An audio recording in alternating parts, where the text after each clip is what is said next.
Hello, gorgeous souls. It's Tina. Welcome to another episode. And today I'm going to talk about the Japanese art of Wabi Sabi. And when I discovered Wabi Sabi, I was so happy to go through that process myself because Wabi Sabi was something that really brought to my attention on how to embrace the imperfections of life as well. And Wabi Sabi has really enabled me to tune into what I believe is true contentment and true fulfillment for myself. For those of you who are not familiar with Wabi Sabi, in a nutshell, Wabi Sabi is simply the art of accepting and embracing the imperfections that exist in the world, and as an observer, you seeing that beauty in that imperfection. So it could be you seeing the beauty, you feeling the beauty, or you living in that beauty of imperfection. And as I delved deeper into the principles of Wabi Sabi, I found out that there was a strong emphasis on the notion of embracing and accepting imperfection, at the same time realizing that perfection is a vague notion, meaning it doesn't exist. So when I realized that, when I read that, and when I started living that, it really made sense. It really opened up my world to new possibilities because I was seeing things that I wouldn't have seen, experienced, or gone through because I wasn't looking at imperfections.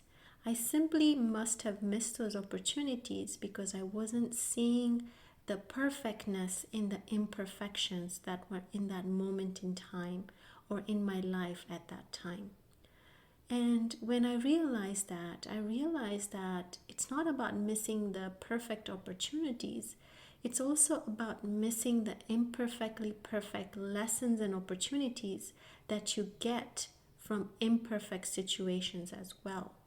So really embracing Wabi Sabi in your daily life can open you up to a lot of miraculous opportunities, at the same time can open you up to more fulfillment and more joy and more gratitude in your life as well.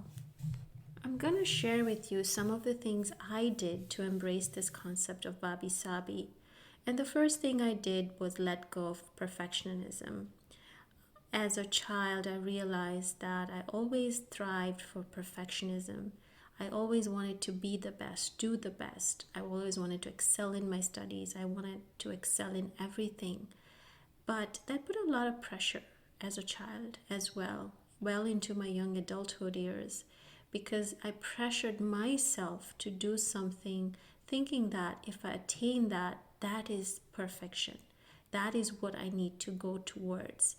But the reality and the truth was that I was always in this hamster wheel that kept spinning because there's no such thing as perfection. There's no such thing as excelling at everything.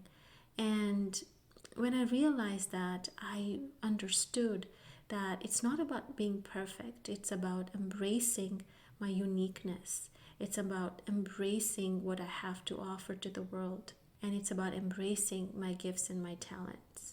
And then the second thing I focused on was more self-love.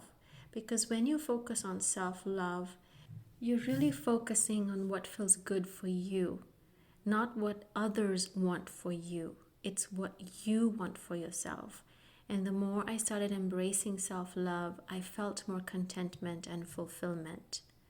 And the third thing I did is I started living in the moment. And I started letting go of the past as well, meaning not holding on to the past, my past hurts, my regrets, my disappointments, and really focusing in the moment.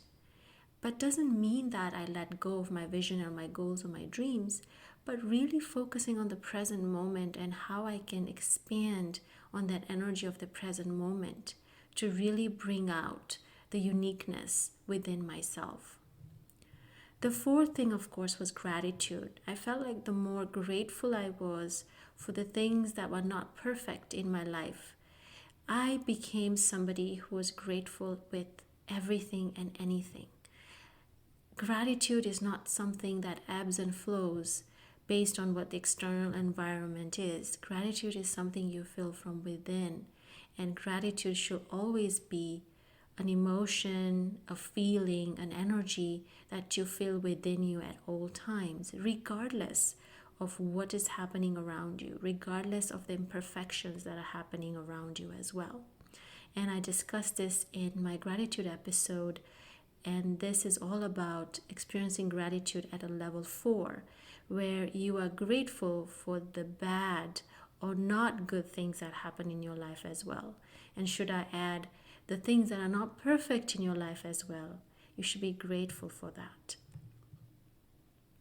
And then the fifth thing I embraced was ditching the comparison syndrome.